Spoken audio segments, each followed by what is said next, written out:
James's special coal. James was cross. The fat controller had sent him to collect Welsh coal for Henry. He grumbled as the trucks bounced behind him. "It's not fair. I have to cover Henry's trains when he's sick, and now I'm his errand boy? Ridiculous!" When the Welsh coal arrived, Henry was delighted. He'd never felt so well in his life.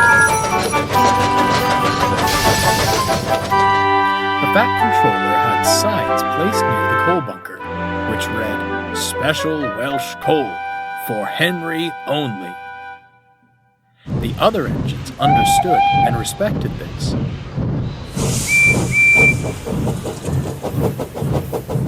All except James.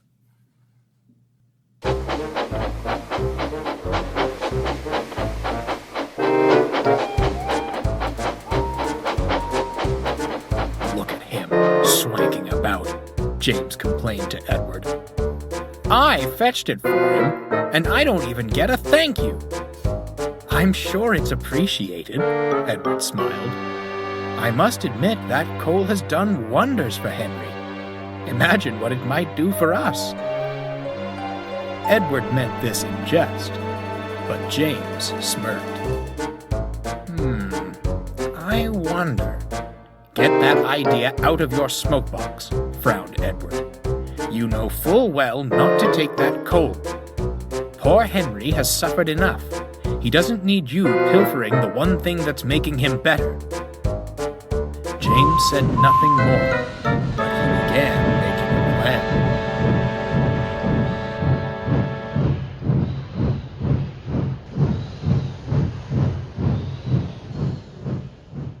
Over the next few days, James pestered his crew about the coal. No matter how he asked, the answer was always no. But James was persistent and wouldn't relent.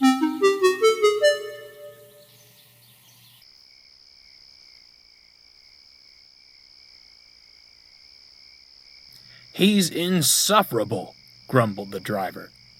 "Perhaps we should just give him some."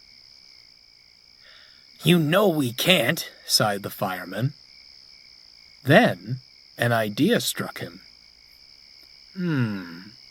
Unless... The fireman smirked and whispered his idea to the driver. Next morning, James's crew came early to the sheds. He was surprised to see them. "You know, old boy," whispered the driver, "you're right. You do deserve some of Henry's coal. Let's hurry to the bunker, but keep quiet. We'll be loaded up in a way before anyone notices." James was giddy, but did his best to contain his excitement. James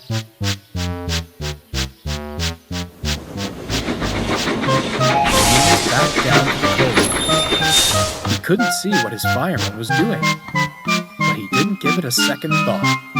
He sizzled happily. I'll show them, he thought cheekily. What James didn't know was that his fireman was shoveling regular coal into his tender. James had forgotten the bunker the other engines used was right next to Henry's. Soon, the fireman was finished. "Right, James," he said. "Off we go." James puffed away, as quickly and quietly as he could.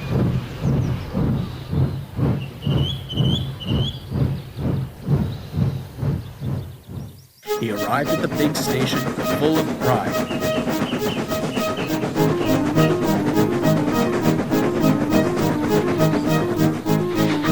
He had plenty of sleep, and was so early that his train wasn't ready. "Never mind," he scoffed. "I'm so strong, I'll have this sorted in no time." James set to work, smoothly shutting the trucks in line.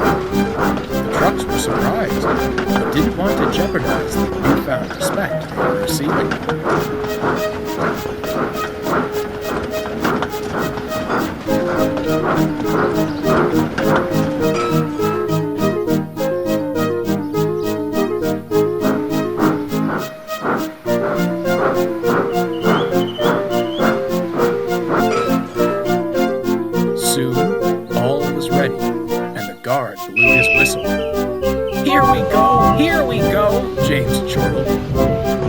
trucks couldn't have held back if they wanted to. James took off like a rocket.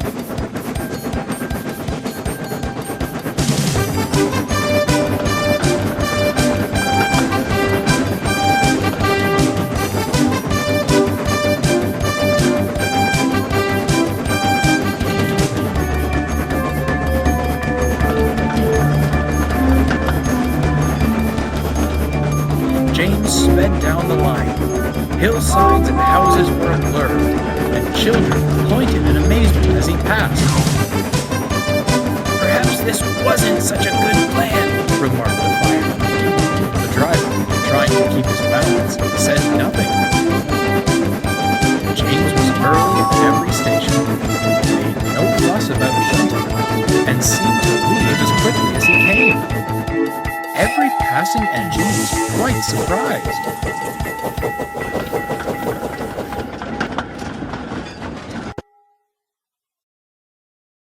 By the end of the afternoon, James arrived back at the big station. He was sizzling in a siding, feeling very pleased with himself.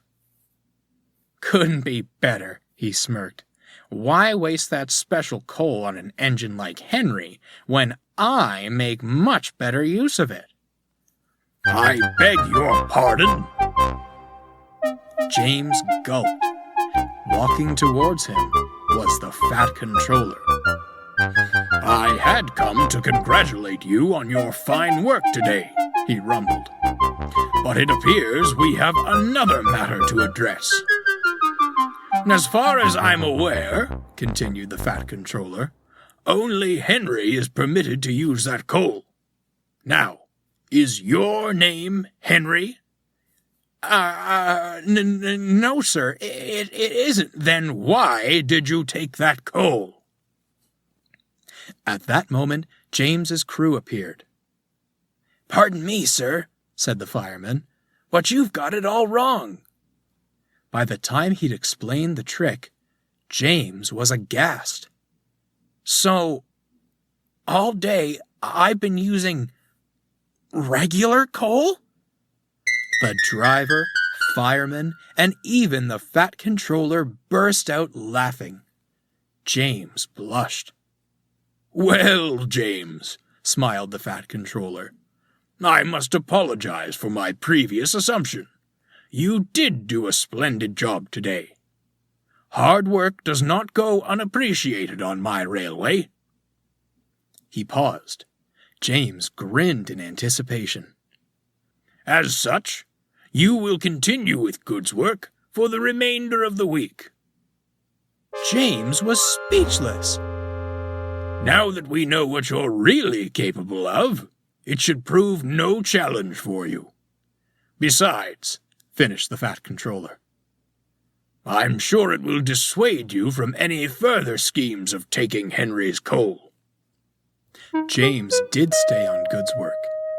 He hated it, but wasn't about to disappoint the Fat Controller.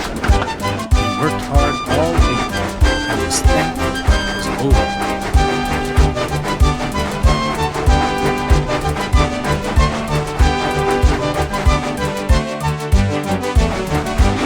He was going back to the ship when he saw Henry and Percy at the coal barn.